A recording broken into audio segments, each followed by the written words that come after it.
Hello everyone, मैं astro and vastu consultant Manju Goyal आज आपको बताना चाहूँगी कि शादी में डिले होने का या शादी ना होने का क्या रीज़न हो सकता है। इसे मैं आपको एस्ट्रोलॉजी और वास्तु दोनों ही दृष्टिकोण से समझाने की कोशिश करूँगी। पहले मैं वास्तु के दृष्टिकोण से बताती हूँ कि बहुत सी चीज़ें रिस्पॉन्सिबल होती है हमारे घर में, जिससे शादी डिले होने का या ना होने का भी कारण बनता है। सबसे पहले आपको ये देखना है कि शादी हो क्यों नहीं रही है या डिले क्यों हो रही है। क्या रिश्ते ही नहीं आ रहे, या रिश्ते आ रहे हैं और बात नहीं बन रही, या फिर रिश्ते आ रहे हैं और लास्ट टाइम पे बात अटक जाती है।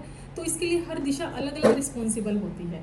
अगर रिश्ते ही नहीं आ रहे हैं तो ज़रूर आपके घर में नॉर्थ में इम्बैलेंस मिलेगा। वहाँ पे कोई टॉयलेट हो सकती है, या फिर वहाँ पे किसी तरह की पिट या कुछ और भी तरीके का इम्बैलेंस हो सकता है।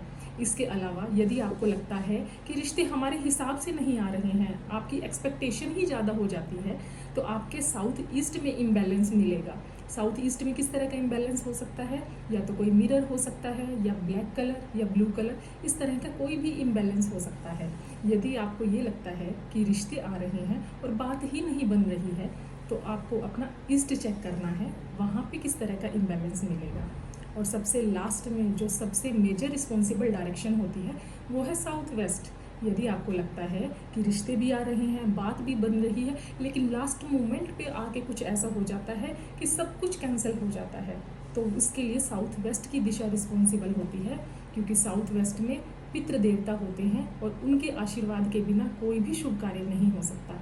इसीलिए हमें अपने घर में चेक करना पड़ेगा कि किस तरह का वास्तु दोष है, कौन सी चीज़ से कौन सी दिशा रिलेट हो रही है। उस इम्बैलेंस को हमें ख़त्म करना पड़ता है, और उस इम्बैलेंस को ख़त्म करने के बाद हमें साउथ वेस्ट में लव बर्ड्स की फ़ोटो लगा सकते हैं।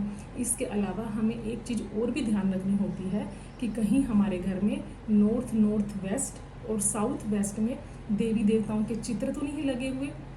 ऐसा होने पर भी ये दोष उत्पन्न हो जाता है। ये तो हो गया वास्तु के दृष्टिकोण से कि क्या रीज़न हो सकता है। अब मैं आपको एस्ट्रोलॉजी के तरीके से भी बताना चाहूँगी कि क्या रीज़न हो सकता है शादी डिले होने का या ना होने का।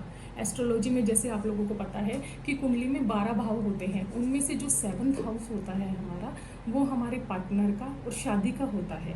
अगर 7th हाउस पे किसी क्रूर ग्रह की दृष्टि पड़ रही होती है तो वो शादी नहीं होने देता, वो या फिर डिले करा देता है।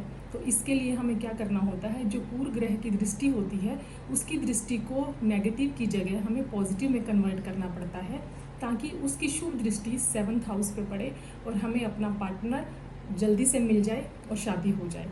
इस तरीके से दोनों ही तरीक़ों से हमें चेक करना होता है। अगर हम दोनों इम्बैलेंस कुंडली का और घर का ख़त्म कर देते हैं तो शादी बहुत जल्दी होने के चांसेस हो जाते हैं। Thank you so much.